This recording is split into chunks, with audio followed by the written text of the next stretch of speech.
Good morning and vanakkam. In this video, we're going to be reading from Dancing with Shiva, Hinduism's contemporary catechism, written by Sadhguru Sivaya Subramania Swami, a richly illustrated sourcebook of Indian spirituality in question and answer form, exploring how to know the divine, honor all creation, and see God everywhere, in everyone.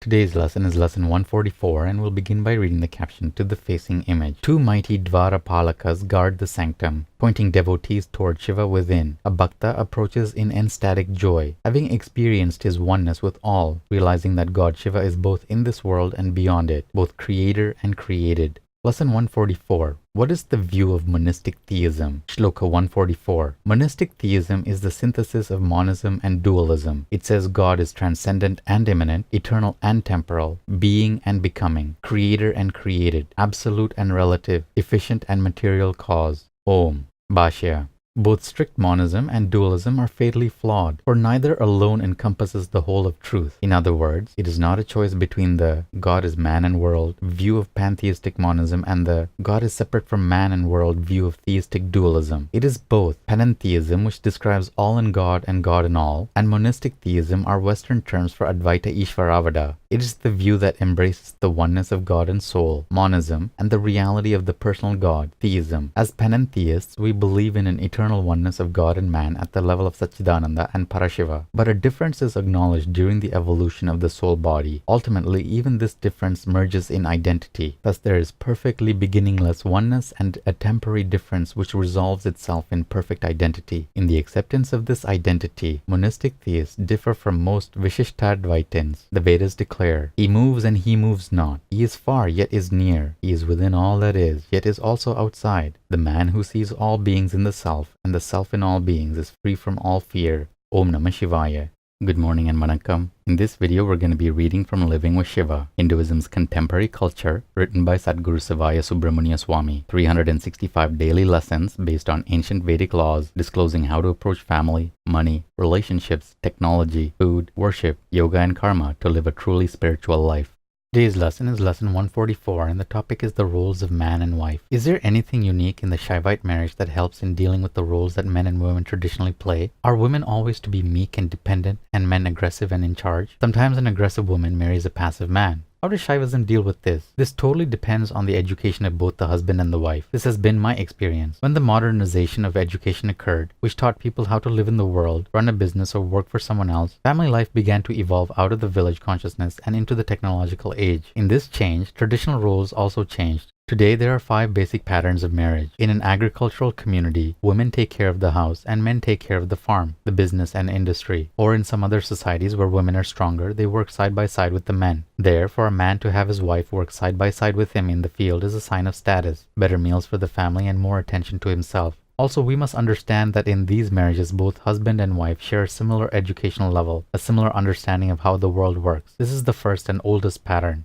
However, as society changes because of technology and industrialization, people change and their relationships change. I have found that a Western educated man who marries an Eastern village educated girl will always be head of the house, and she will allow this. Basically, she does not understand the ways of urban life. This is the second type of marriage. The educated man marrying an uneducated girl will not expect her to understand what he is thinking about or feeling, and she would probably not understand even if he explained it all to her. She would naturally be submissive. He would be aggressive. It has been my experience that it works exactly the same the other way around in cases where the woman is more highly educated than the man. The intellectually educated lady marrying an uneducated man would most likely be the principal wage earner, and he would be submissive. She will naturally make the major decisions about how to spend her money. He will naturally concur, or they will fight. This third, more difficult relationship will demand a leader and a follower, especially if she earns more money than he and has more job security and greater benefits such as medical insurance and retirement. The second and third types of marriage share a common factor. A village girl has no way of earning her own living, should her husband die or leave her, and would have no recourse but to return to her family, unless he left her a substantial bequest or alimony. A non-professional village man would have no other recourse than to seek his own level of income, should his educated wife die or leave him without providing a generous support or inheritance. Sutra 144 of the Nandinada Sutras, pooling incomes for family unity. Shiva's followers require unmarried progeny living with them who have finished school and are employed to submit after tithing all earnings to the family fund. Once betrothed, they manage their own earnings. Om.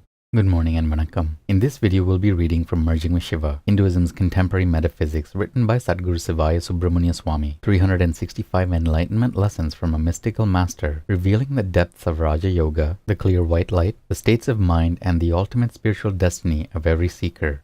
Today's lesson is lesson 144, and the topic is lower states of consciousness. When someone begins on the path from states of consciousness below the Muladhara, in the confused thinking areas of the mind, in the angry chakras, religion will be to him a superstitious, foreboding, very unclear area. These chakras are also known as talas, or states of darkness, self-concealment, and distortion. They are the nether poles of the higher chakras and of the 7 corresponding lokas. Confused thinking we can define as self-preservation thinking. When a person is within this chakra, the feelings of me and mine are strong. It is a state of outward passion and sense indulgence. This is the vibration of the Tala chakra, which could be translated as under the bottom level, place non-place, Tala Atala, or realm of non-being. In this 4th center below the Muladhara, the protection of one's small universe at all costs is the consciousness. Should such a person ever become uplifted, since his consciousness is deep within the lower chakras, he would first come up in consciousness into jealousy, the Sutala chakra, meaning great lower region, a good matter, state of spiritual darkness ruled by desire and passion. The feeling of jealousy is a higher consciousness than that of the chakra below, which confuses the thinking. The next upliftment after jealousy and confused thinking is the release into the chakra of anger, the 2nd 4th center below the Muladhara. This is the Vitala chakra, translated as the region of the lost, realm of division or confusion. The upliftment to follow anger is to enter the chakra of fear, a state of spiritual annihilation called the Atala chakra, meaning without bottom, or no place. Fear is a higher consciousness than anger or jealousy. It is people who live in this chakra who make up the masses who fear God rather than love God. The 5th chakra below the Muladhara is called Rasatala, literally state of sense enjoyment. This is the true home of the animal nature. Here, personal selfishness predominates. Persons strongly in the consciousness of this 4th center care nothing for the problems and suffering of others. Below this, dare we speak of it, is the Mahatala, the greatest lower region, where ego rules supreme. This is the realm of unconscionable acts, wherein perpetrators feel absolutely no remorse for the most heinous wrongdoings. The conscience is completely dormant for those locked in this realm. Negativity, depression, and other dark states of mind are the order of the day for those in the Mahatala chakra. Finally, at the bottom of consciousness is the Pahatala chakra, lower region of wickedness or fallen state, where dark ignorance rules. This is the realm of vicious destruction, of revenge, murder for the sake of murder. Basking in the twisted vibrations of this area of consciousness, depraved transgressors torture others without a thought, express malice without a twinge of conscience, harm others in innumerable ways for sheer enjoyment, and take delight in the emotional, mental, and physical suffering of fellow humans and all beings that cross their path. Hatred is the ruling force in the Pahatala chakra. Malice reigns supreme. Far from reason, and further still from compassion and insight, are those who live in the darkness of this area of mind. We can see that coming up through the lower chakras is quite an ordeal, but once the individual goes through the fear chakra, he comes to Lord Ganesha's feet and enters the realms of memory and reason, clarity and understanding. It is at this point in the unfoldment through the chakras, which is a journey of consciousness, that he would begin thinking of others and seek to benefit them more than himself. From here on, the path of spiritual unfoldment is not as ominous as it was before. There are no threatening areas except that it is possible to fall back into lower consciousness. And that's it for today's lesson. Take care of yourselves, have a beautiful day, and we'll see you in the next video. Om Namah Shivaya.